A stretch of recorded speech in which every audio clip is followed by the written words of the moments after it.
Many people who search for horror and strangeness think they need to look for it in faraway haunted houses and ghastly cemeteries.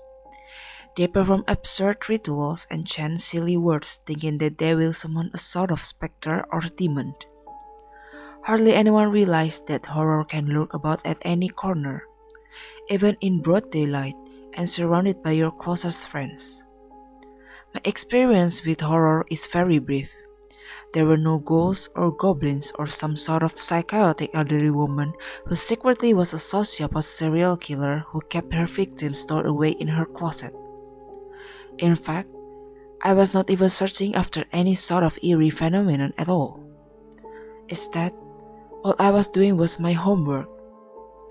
This fearful encounter didn't happen in an ancient graveyard or in some sort of abandoned insane asylum. It happened at my school library.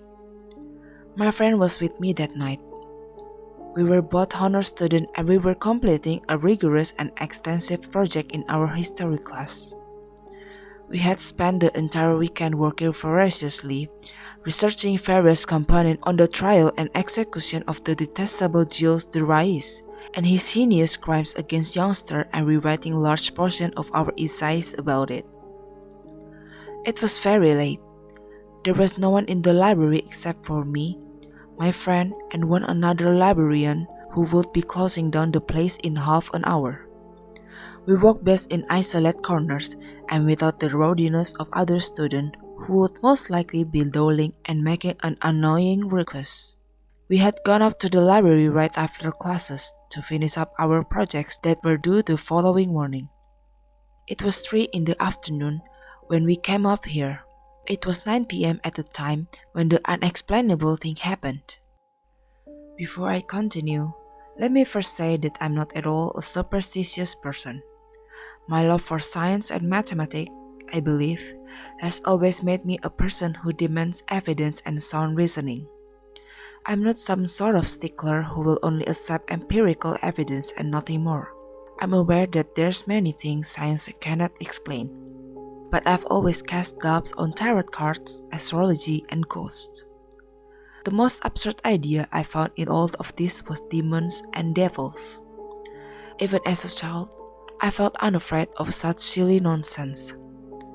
I suppose I was always precautious because I preferred plausible evidence rather than tales told to me by superstitious elders. But what I'm about to explain still haunts me in my nightmares and has developed a phobia in me to become overwhelmingly afraid to be alone in dark place with one other person. I've not ruled out the possibility that I was simply tired from all of the schoolwork I'd done. But in all honesty, that's the only solution I've come up with that makes any sort of sense. Knowing that fact terrifies me. Even penning this experience is enough to make my skin crawl and shudder as I recall that brief but hideous moment. While I was writing my essay, my friend was putting together our presentation. It was late, so it had become so eerily quiet, and the light had been dimmed too. I'm guessing conserve energy and prevent the electric bills from getting too high. I was busy at work, typing away and eager to complete this written part of our assignment, so most of my attention was limited to this. I heard my friend push his chair from his computer and stand up.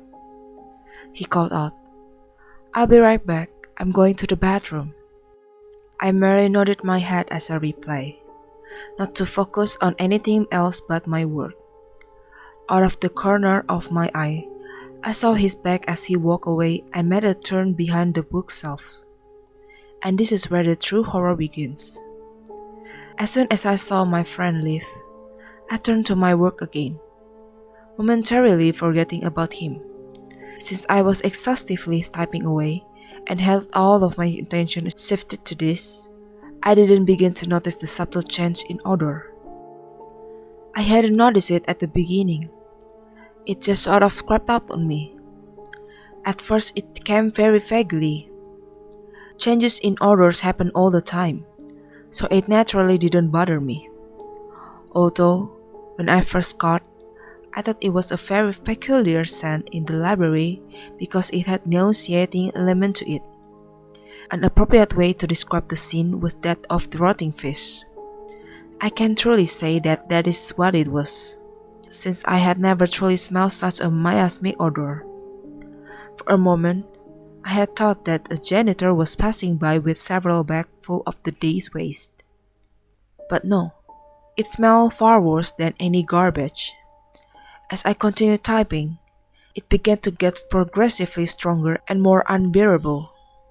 At one point, I stopped typing on my computer entirely and began to scan the library from my chair, trying to see if I could spot the source from where this red smell was emitting from.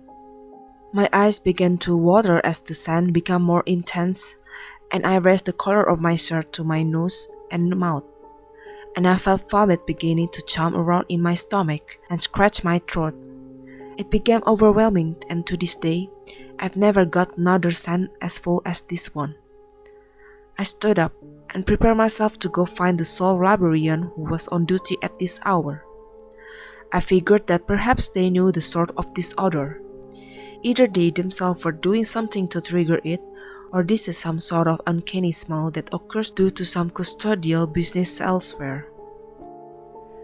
The hideous smell only became stronger with each passing moment. I felt as if my olfactory organs were burnt out due to how overwhelming it was. Where before I could search the area for the librarian, I suddenly saw something moving erratically out of the corner of my eye. I looked over and spot a bizarre yet slightly familiar being seemingly shifted their head in all directions as if looking for something frantically. They had a somewhat mischievous appearance to them as they did so. And then I noticed their head turned towards my direction. As they began running towards me, I could see that it was my friend. His clothes and features appeared similar at a distance. The loathsome odor had me momentarily forget about him, and I momentarily thought he was either looking for the source of the scent or he was searching for the librarian. But the first thing I noticed that was a bit unsettling was the fact that he was running. The library had a strict no-running policy, and my friend was the last person I'd suspect of violating any rules. Secondly, as I observed him moving, there was something eerily off about it. He often walked in a calm manner, and I could recognize him easily from his laissez-faire gait even from quite a few yards away. But now, he was almost sprinting in a deviously playful and mocking way. It was as if he were not only running, but dancing in a madly fashion at the same time. However, the worst was yet to come. As I saw him quickly approaching, I noticed something that made my blood turn to ice. Something was undoubtedly different and unnerving about his face. He often had a mellow, calm expression on his face. His smile was an amicable one that showed a sort of warm shyness. But at this moment, his eyes were wide and menacing, bulging and bloodshot with madness. I've never seen such a horrid, demented look in the eyes of anyone I've ever met in my life. His face was twisted in a grotesque shape and exhibited a large bizarre grin. His lips were curled back to reveal yellowish thin rotting teeth and blackened swollen gums. The skin on his face appeared wrinkled along with the grin, as if the grin itself was deforming the flesh on his face. His arms appeared slightly longer and lankier, and the fingers appeared bony and crooked. His whole body seemed disproportionate with itself as he dashed along towards me. I merely stood there, thunderstruck with curiosity and fear. As he got closer, the distinct putrid odor reached an all-time high, and I could no longer stand it. I immediately held my face tightly, trying my absolute hardest to shield it from the scent.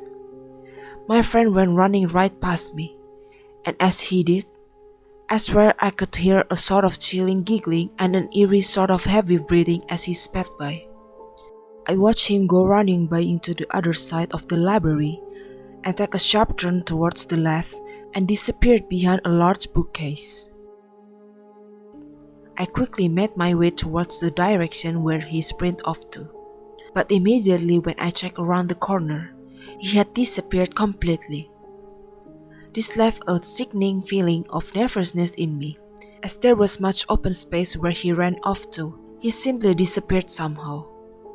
I shook my head and asked myself numerous questions, such as why I saw my friend look so bizarre, and about that terrible smell.